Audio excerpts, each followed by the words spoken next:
morning, or evening, wherever you are located. We have Luke 19. I have a piece from Oswald Chambers to read from his devotional. What an awesome thing that we have the Bible. We have words. We have the mind. We have the description of a scenario in Israel. And of course, we are all keeping Israel in our prayers. And also, the situation, and there's a war going on there, and we keep them in our prayers. Pray for the peace of Jerusalem.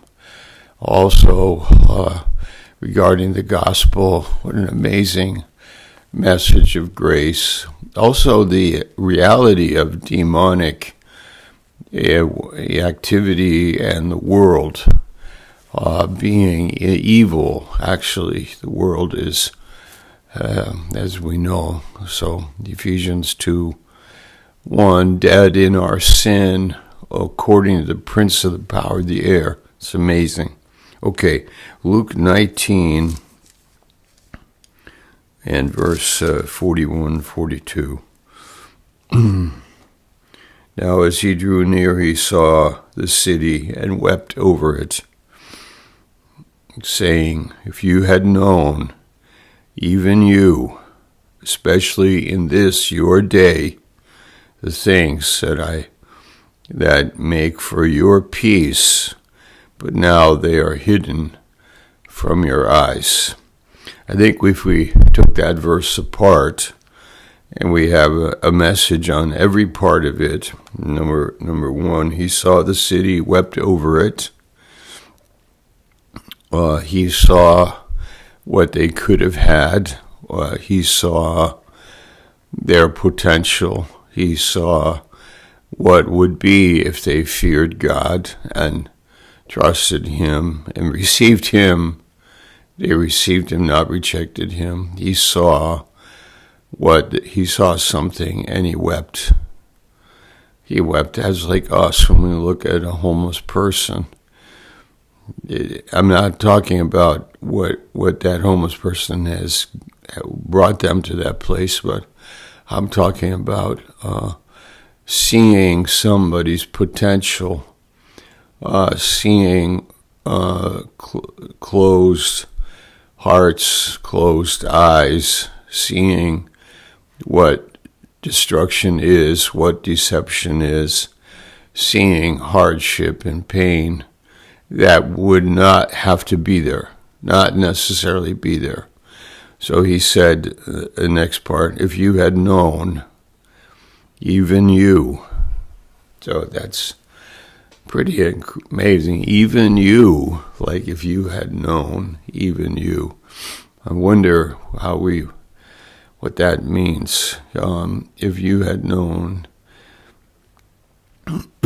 even you who have had the prophets, you that have come out of Egypt, you who have the Bible, if you had known, but you don't know. Why is there blindness? Why is there deception? Why is there indifference? Why? If you had known, even you should be enlightened. You should be having received. You should be awake, but you don't. It says, especially in this your day. That means this is the day of the Messiah. This is the day when the Messiah came. Even this day, it says, especially in this your day. If you had known. So this smacks of imagination, that their imagination has been stunted. They can't see it. They can't imagine what God has for them in regards to the Messiah and receiving him. especially in this, right now when I am here, the things that make for your peace. You can't imagine, you should imagine the things that make for your peace. You should imagine that there is a living God who gives peace. You should imagine this. So there are people in the world who are very much wrong, very much deceived, and they are in trouble or pain, or they are energized in an anti-Christ spirit, and they don't know what peace. They don't know what God could do for them. They don't know how great life is with God. That if they had known it, but they can't see that, they don't know it.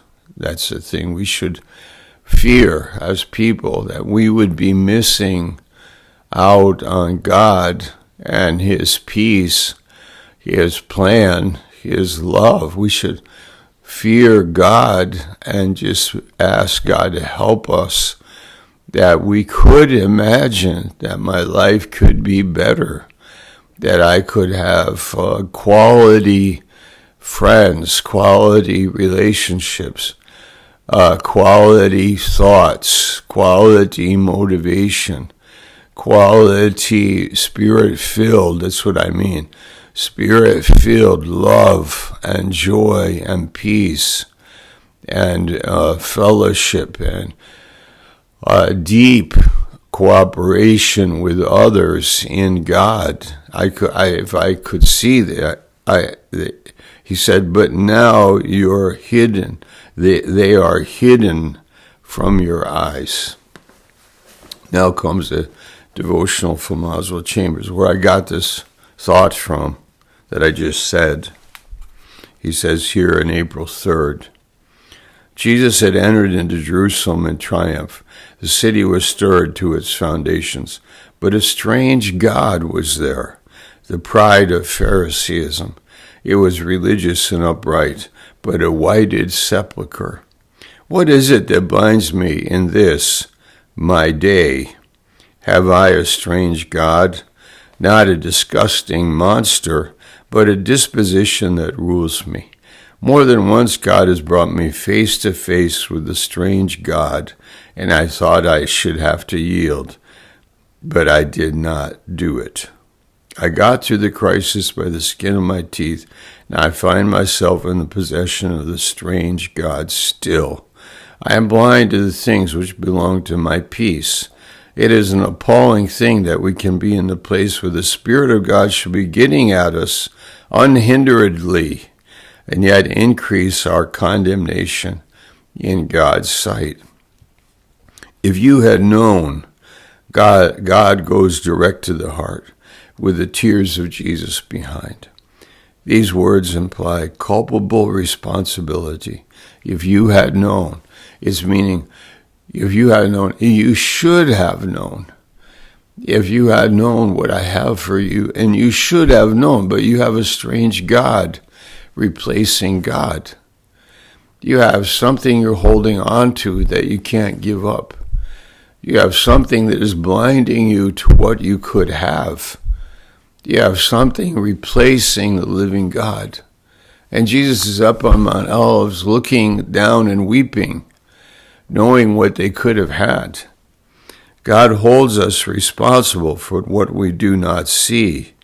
Now they are hid from your eyes, because the disposition has never been yielded, like the pride has not been surrendered.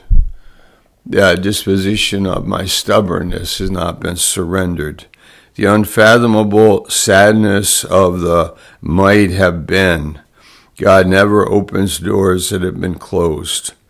He opens other doors, but he reminds us that there are doors which we have shut, doors which need never have been shut, imaginations which need never have been sullied. Never be afraid when God brings back the past. Let memory have its way. It is a minister of God with its rebuke and chastisement and sorrow. God will turn the might have been into a wonderful culture for the future. I hope this isn't too many words here, but you can read it if you like. My utmost for His highest on April 3rd. And I think we gave the message there. I think you understand it. And I like to think that every one of us can surrender our hearts, our things that replace God to God. We can surrender it and worship and listen and receive that peace and have that sense of heart and mind in God opening doors and showing us who He is and having this great peace in our lives. Amen. God bless you. Convention.